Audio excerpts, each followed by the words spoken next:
വെളിപ്പാട് അധ്യായം 12. സ്വർഗത്തിൽ വലിയൊരു അടയാളം കാണായി. സൂര്യനെ അണിഞ്ഞ ഒരു സ്ത്രീ, അവളുടെ കാൽക്കീഴിൽ ചന്ദ്രനും അവളുടെ തലയിൽ 12 നക്ഷത്രം കൊണ്ടുള്ള കിരീടവും ഉണ്ടായിരുന്നു. അവൾ ഗർഭിണിയായി നോവുകിട്ടി വേദനപ്പെട്ട് നിലവിളിച്ചു. സ്വർഗത്തിൽ മറ്റൊരു അടയാളം കാണായി. 7 തലയും 10 കൊമ്പും തലയിൽ 7 രാജമുടിയുമായി തീനിറമുള്ള ഒരു മഹാസർപ്പം. അതിന്റെ വാൽ ആകാശത്തിലെ നക്ഷത്രങ്ങളിൽ മൂന്നിലൊന്നിനെ വലിച്ചുകൂട്ടി ഭൂമിയിലേക്ക് എറിഞ്ഞു കളഞ്ഞു. പ്രസവിപ്പാറായ സ്ത്രീ പ്രസവിച്ച ഉടനെ കുട്ടിയെ തിന്നു കളവാൻ മഹാസർപ്പം അവളുടെ മുമ്പിൽ നിന്നു. അവൾ സകല ജാതികളെയും ഇരുമ്പുകോൽ കൊണ്ട് മേയ്പ്പാനുള്ള ഒരു ആൺകുട്ടിയെ പ്രസവിച്ചു. കുട്ടി ദൈവത്തിന്റെ അടുക്കലേക്കും അവന്റെ സിംഹാസനത്തിലേക്കും പെട്ടെന്ന് എടുക്കപ്പെട്ടു. സ്ത്രീ മരുഭൂമിയിലേക്ക് ഓടിപ്പോയി.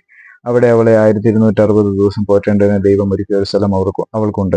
പിന്നെ സ്വർഗത്തിൽ യുദ്ധം ഉണ്ടായി. മീഖായേലും അവന്റെ ദൂതന്മാരും മഹാസർപ്പത്തോട് പടവെട്ടി. തന്റെ ദൂതന്മാരായ മഹാസർപ്പവും പടവെട്ടി ജയിച്ചില്ലതാനും. സ്വർഗത്തിൽ അവർ സ്ഥലം പിന്നെ കണ്ടതുമില്ല. ഭൂതലത്തെ മുഴുവനും തെറ്റിച്ച് കളയുന്ന പിശാചും സാത്താനും എന്ന മഹാസർപ്പമായ പഴയ പാമ്പിനെ ഭൂമിയിലേക്ക് തള്ളിക്കളഞ്ഞു. അവന്റെ ദൂതന്മാരെയും അവനോട് കൂടെ തള്ളിക്കളഞ്ഞു. അപ്പോൾ ഞാൻ സ്വർഗത്തിൽ ഒരു മഹാശബ്ദം പറഞ്ഞു കേട്ടത്, ഇപ്പോൾ നമ്മുടെ ദൈവത്തിന്റെ രക്ഷയും ശക്തിയും രാജ്യവും അവന്റെ ക്രിസ്തുവിന്റെ ആധിപത്യവും തുടങ്ങിയിരിക്കുന്നു. നമ്മുടെ സഹോദരന്മാരെ രാപ്പകൽ ദൈവത്തിന്റെ കുറ്റം ചുമത്തുന്ന അപവാദിയെ തള്ളിയിട്ട് കളഞ്ഞുവല്ലോ.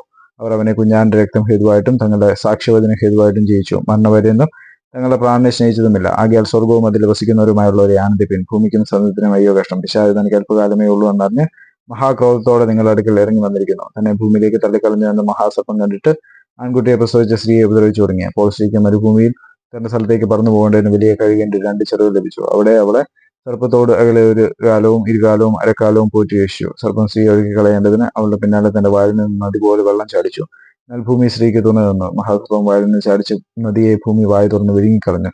മഹാസർപ്പം സ്ത്രീയോട് കോപിച്ചു. ദൈവത്തിന് പ്രമാണിക്കുന്നവരും യേശുവിന്റെ സാക്ഷിയുള്ളവരുമായി അവളുടെ സന്തതിയിൽ ശേഷിപ്പുള്ളവരോട് യുദ്ധം ചെയ്യാൻ പുറപ്പെട്ടു. അവൻ കടൽപ്പുറത്തെ മണ്ണിന്മേൽ നിന്നു.